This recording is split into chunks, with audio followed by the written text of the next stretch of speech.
Friends, welcome back to my YouTube channel. So guys, आज की इस वीडियो में हम लोग अपना एक नया चैप्टर स्टार्ट कर रहे हैं जो हमारा यूनिट 4 है एआई का।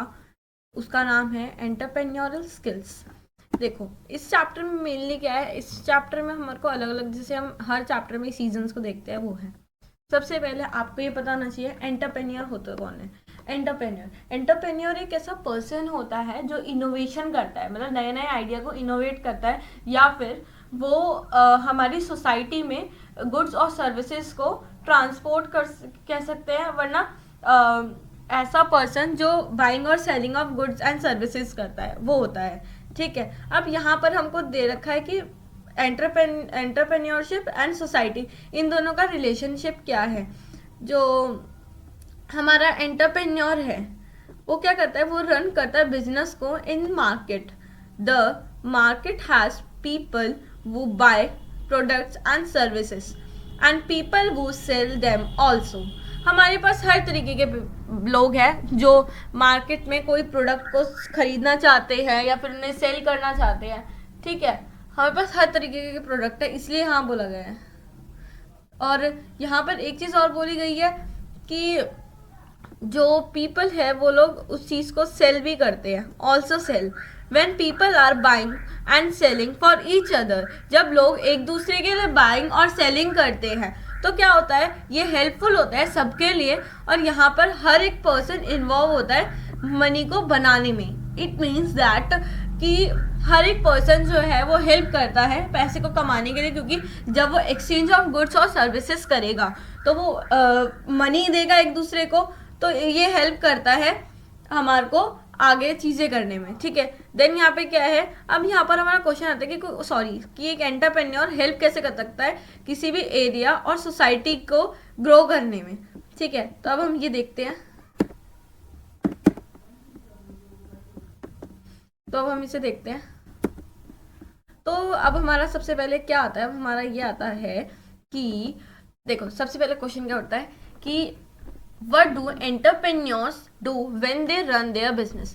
कि एंटरप्रेन्योर करते क्या हैं जब वो अपना बिजनेस रन करते हैं। तो यहाँ पर हमारे कुछ टर्म्स हैं कि सबसे पहले fulfil the needs of customer, वो अपने कस्टमर की नीड पूरी कैसे करते हैं। कि जैसे अगर देखो कि कोई भी पर्सन है या फिर कोई भी प्रोड्यूसर है जो गुड्स प्रोड्यूस कर रहा है, अगर वो अपनी कंट्री के पीपल की या फिर कंज्यूमर जिन्हें हम कहते हैं उनकी नीड को सेटिस्फाई नहीं करेगा तो उसका गुड्स बनाने का कोई फायदा नहीं है। ठीक है, तो इसका मतलब क्या है, यहाँ पर इन्होंने ये बोला है कि अगर जो डिमांड है, ठीक है, डिमांड मीन्स अ प्रोडक्ट और सर्विस दैट पीपल वांट, ऐसी सर्विस और ऐसा प्रोडक्ट जो पीपल को चाहिए, और वो प्रोवाइड कौन कराता है, वो प्रोवाइड कराता है एक एंटरप्रेन्योर। वो प्रोवाइड कराता है एक एंटरप्रेन्योर किसी भी पर्सन को। Then they use their creativity, वो उसमें अपनी क्रिएटिविटी को यूज करते हैं to come up with a business idea, मतलब कि वो एक नया बिजनेस आइडिया भी ले सके और लोगों की फुलफिल, मतलब डिमांड को भी पूरा कर सके। हम कह सकते हैं इसे यूज ऑफ लोकल रिसोर्सेज। वो लोकल रिसोर्सेज का कैसे यूज करते हैं, वो कुछ मटेरियल्स और लोगों को अवेलेबल करा सकते हैं उस एरिया के थ्रू। ठीक है, और वहाँ पे नया प्रोडक्ट बना सकते हैं, कोई भी प्रोडक्ट बना सकते हैं कम कॉस्ट प्राइस पे, जैसे हम कहते हैं। ठीक है, तो ये हेल्प करता है हमारे को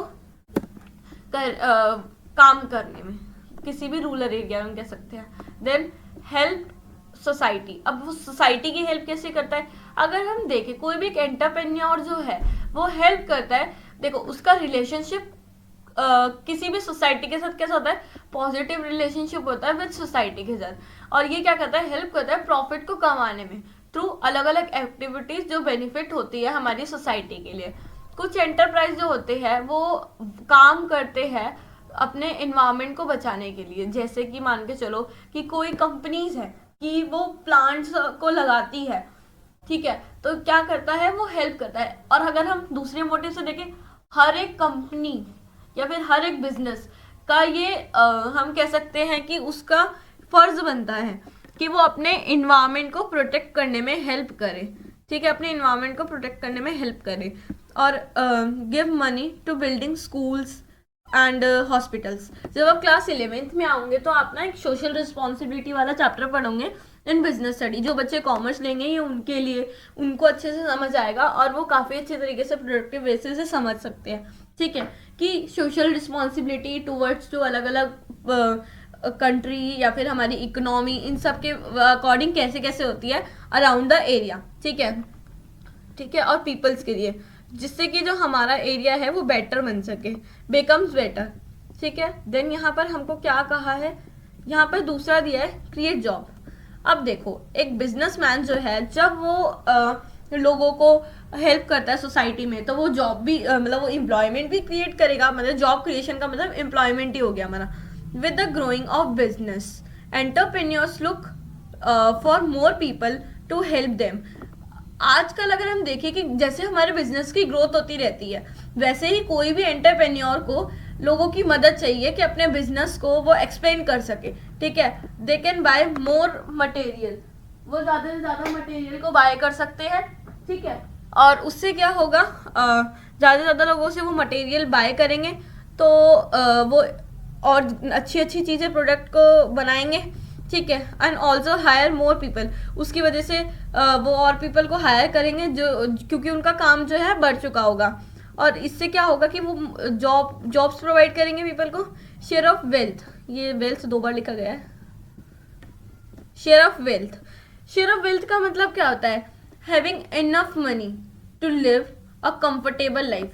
शेयरिंग ऑफ वेल्थ की मतलब कि कोई भी ऐसा पर्सन, मतलब वो एम्प्लॉयमेंट क्यों प्रोवाइड करेगा, जिससे कि जो लोग हैं वो लोग अच्छे से अपने आप को रह सके, सॉरी, अपना लाइफ जो है वो कंफर्टेबल जी सके, या फिर अपने बेसिक नीड्स को वो कंप्लीट कर सकते हैं। कोई भी एंटरप्राइज इसीलिए किसी भी इंसान को वो देता है जॉब, वरना वो कहेगा तुम बिना उसके कर लो, मेरे बिना पैसे लिए मेरे से जॉब कर लो, ऐसा कह सकता है ना। क्योंकि जब लोगों को अपना बेसिक नीड्स ही पूरी नहीं करनी होगी तो वो जस्ट फ्री ऑफ कॉस्ट भी काम कर सकते हैं, लेकिन अभी लोगों को अपनी बेसिक नीड्स भी पूरी करनी है, तो इसलिए उनको क्या करना पड़ता है कि उनको अपनी लाइफ को कंफर्टेबल बनाने के लिए मन अर्निंग करनी, पैसा कमाना पड़ता है ज़्यादा से ज़्यादा जितना पॉसिबल है।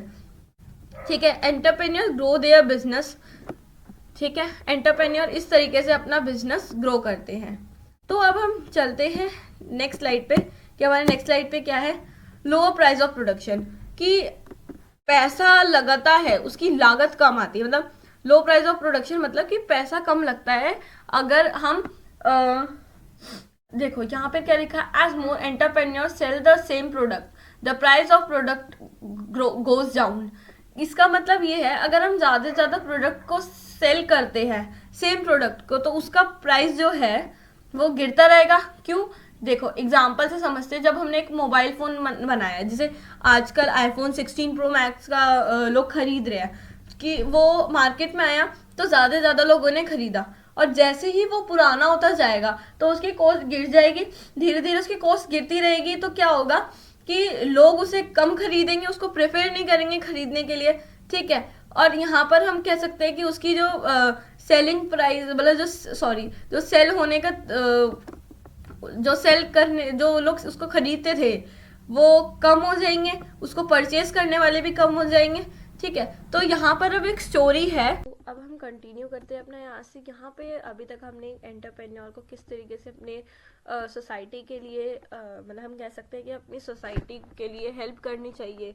ठीक है, तो हमने वो पढ़ लिया। अब यहाँ पर एक स्टोरी है भारती की, जो बिहार से बिलोंग करती है। वो अपनी तरह काफ़ी सारी अपने एरिया की काफ़ी सारी लड़कियों को समझाती है कि पैसे कैसे कमाने हैं। तो वो क्या करती है, वो फार्मर से जूट परचेज करती है। ठीक है, और उससे कुछ इयररिंग्स बनाती है।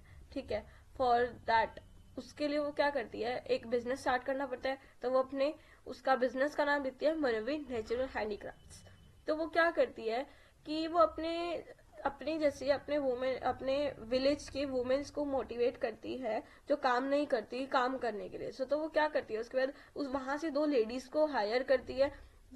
जैसे ही वो उसे हायर कर लेती है तो उसके बाद क्या करती है वो, कि वहाँ पे वो जैसे उसके ऑर्डर इंक्रीज होते रहते हैं तो वो उसके बाद 3 और लेडीज को हायर करती है अपने बिजनेस के अंदर उसकी हेल्प लेने के लिए। तो यहाँ पर क्या है कि जो वुमेन है और जो फार्मर है वो एक दूसरे के साथ काम करके पैसा कमाना सीख रहे हैं, ठीक है।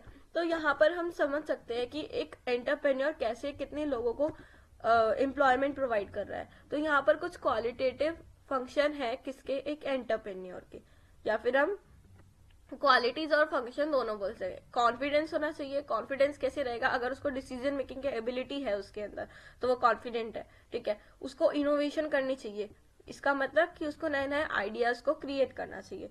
देन उसके बाद क्या आता है, उसके अंदर पेशेंट होना चाहिए, मतलब कि अगर वो किसी अपने बिजनेस में डिफिकल्टी में है तो उसके पास थोड़ा सहनशीलता होना चाहिए जिससे कि वो अपने फ्यूचर में सक्सेस पा सके, ठीक है। देन उसके आइडिया को क्रिएटिव होना चाहिए और वो अलग अलग प्रॉब्लम्स को सॉल्व कर सके, ठीक है। तो नेक्स्ट हम चलते हैं, यहाँ पे हम इनको देख लेते हैं कि हम आप इनको पेपर में कैसे लिख के आएंगे। वो पॉइंट्स है, डिसीजन मेकिंग होता है उसके अंदर, ठीक है। मैनेजिंग द बिजनेस को मैनेज कर सकता है अकेला। डिवाइड इनकम को डिवाइड करता कैसे है कि वो अलग अलग, जैसे कि उसको रेंट पे करना है और मटेरियल बाइंड करना है अपनी कंपनी के लिए, ठीक है। सैलरीज प्रोवाइड करनी है अपने वर्कर्स को, इस तरीके से। टेकिंग रिस्क, अगर वो रिस्क नहीं लेगा तो वो एक एंटरप्रेन्योर नहीं कहलाएगा। अगर वो रिस्क लेगा तो वो एंटरप्रेन्योर है, क्योंकि उसे पता है कि उसको अगर उसके साथ कोई गलत चीज हो रही है, मतलब अगर वो किसी उसमें फंस रहा है, किसी प्रॉब्लम में फंसा है, तो उसे पता है कि मैं अपने आप को कैसे मैनेज कर सकता हूँ रिस्क को लेने के लिए, ठीक है। उसको नए नए मेथड्स क्रिएट करने चाहिए टाइम टू टाइम और नए नए प्रोडक्ट को इन्वेंट करना चाहिए, ठीक है। यहाँ पर कुछ मिथ्स है अबाउट एंटरप्रेन्योर। तो सबसे पहला है कि जो एंटरप्रेन्योर है उसको एक यूनिक और स्पेशल आइडिया होना चाहिए उसके पास कि अपने बिजनेस को रन करने के लिए। बिल्कुल सही बात है, यहाँ पे लिखा है कि एक एंटरप्रेन्योर को अगर बिजनेस स्टार्ट करना है तो उसको मनी की रिक्वायरमेंट है, तो ये भी बात सही है, ठीक है। देन इसके बाद है कोई भी पर्सन जो big business having a big business is an entrepreneur, ये भी बात सही है। अगर किसी के पास बिग बिजनेस है या स्मॉल बिजनेस भी है वो एक एंटरप्रेन्योर ही कहलाएगा। एंटरप्रेन्योर बाय बर्थ होता है, बना नहीं जाता। ये चीज हम कह सकते हैं एक मोटिव से गलत है, एक मोटिव से सही है। अगर कोई बच्चा अपने पेरेंट्स को देख रहा है कि वो किस तरीके से एंटरप्रेन्योर बन के काम कर रहा है तो वो कहा जाएगा कि वो बाय बर्थ है, क्योंकि वो जब से वो छोटा है वो बचपन से देखता आ रहा है कि उसका पेरेंट्स जो है वो किस तरीके के बिजनेस को हैंडल कर रहे हैं, उनका पेशेंस लेवल क्या है, वो कैसे डिसीजंस ले रहे हैं, वो रिस्क को कैसे बियर कर रहे हैं, ठीक है। ये सारी चीजें अगर आप देखोगे तो आप क्लास 11 के बिजनेस स्टडी में देखेंगे नॉट मेड। बट दूसरी बात देखा जाए यहाँ पे लिखा है नॉट मेड, तो ये गलत है। बिजनेस कोई भी एंटरप्रेन्योर कोई भी बन सकता है, बट उसके पास एक नई इनोवेशन आइडिया होना चाहिए ताकि वो बिजनेस को रन कर सके, ठीक है। तो अब हम आगे चलते कि करियर ऑप्शन क्या है किसी भी एक एंटरप्रेन्योर का, ठीक है। सबसे पहले एक लाइन ऑफ वर्क है कि एक यहाँ पर एक फील्ड है जिसमें बहुत सारे लोग काम करते हैं, ठीक है, अपने पैसा अर्न करने के लिए। यहाँ पर दो तरीके होते हैं पैसा कमाने के लिए। पहला सेल्फ एम्प्लॉयमेंट, सेल्फ एम्प्लॉयमेंट का मतलब कि तुम अपना बिजनेस स्टार्ट करो और खुद ही उसमें काम करो। Then wages employment, wages employment का मतलब कि तुम किसी इंसान को अपने काम करने के लिए रखो, उससे सर्विस लो और उससे उसकी हेल्प लेकर तुम अपना बिजनेस ग्रो करो, ठीक है। ये हम कह सकते हैं। सबसे पहले यहाँ पर क्या है, यहाँ पर जैसे हम पीछे देख रहे हैं यहाँ पर ये तीन टाइप है कि एक एंटरप्रेन्योर कैसे काम शुरू कर सकता है। सबसे पहले उसको एंटर इन द मार्केट करना पड़ेगा, लोगों को सर्विस प्रोवाइड करनी पड़ेगी, देन अपने बिजनेस को ग्रो करने के लिए उसको थिंकिंग रखनी पड़ेगी। यहाँ पर जो लिखा है वो आप पढ़। तो जैसा कि अभी आपने यहाँ पे देखा कि हम जो कंटिन्यू कर रहे थे अब हम अपना उसी को कंटिन्यू करते हैं। तो यहाँ पर हमको कुछ स्टेप्स दिखा रखे हैं कि कोई भी एंटरप्रेन्योर किस तरीके से अपना करियर जो है प्रोसेस बना सकता है एक एंटरप्रेन्योर की तरह। तो यहाँ पर हम एग्जाम्पल की तरह देखते हैं, यहाँ पर एक संजना है जो अपना ग्रोसरी बिजनेस स्टार्ट कर रही है, ठीक है। मतलब उसने किसी एरिया में, जैसे किसी स्टेट के एरिया में, जैसे उन्होंने दिल्ली स्टेट चुनी और उसके एरिया में वो क्या कर रही है, वो बिजनेस स्टार्ट करने की ट्राई कर रही है। तो उसने एक छोटी ग्रोसरी शॉप खोली। अब वैसे ही यहाँ पर आगे क्या दिखा रखा है, यहाँ पर उसने उसके बाद सर्विस जब वो लोगों को प्रोवाइड कर रही थी तो उसने क्या करा, लोगों को उसने उसकी वजह से अच्छी सर्विस प्रोवाइड करी तो उसने और ज्यादा ग्रोसरी शॉप खोली उसी एरिया में। क्यों?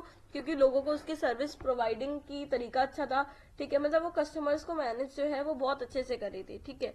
तो यहाँ पर क्या हुआ, जो संजना जो है वो स्टोर्स खोलती है और नए नए अपनी कॉम्पिटिटर कम करती है, क्योंकि वो अपने उसी एरिया में काफी ज्यादा मार्केट खोल ली तो उसका काम बहुत अच्छा चल रहा है, और ऐसे ही वो अपना स्टोर्स को एक्सपेंड कर लेती है 2 फ्लोर्स तक, ठीक है। देन यहाँ पर क्या है, ग्रो। अब वो अपने बिजनेस को ग्रो कैसे करते हैं, 5 साल बाद उसने क्या करा कि संजना जो है उसने चेन की तरह 4 मार्केट ग्रोसरी शॉप को ओपन कर लिया अपनी उसी कंट्री, उसी स्टेट में, सॉरी, ठीक है, सेम सिटी में या स्टेट में।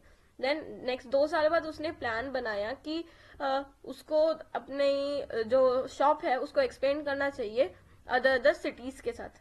यहाँ पे 2 आएगा, ये नहीं आएगा, TWO वाला 2,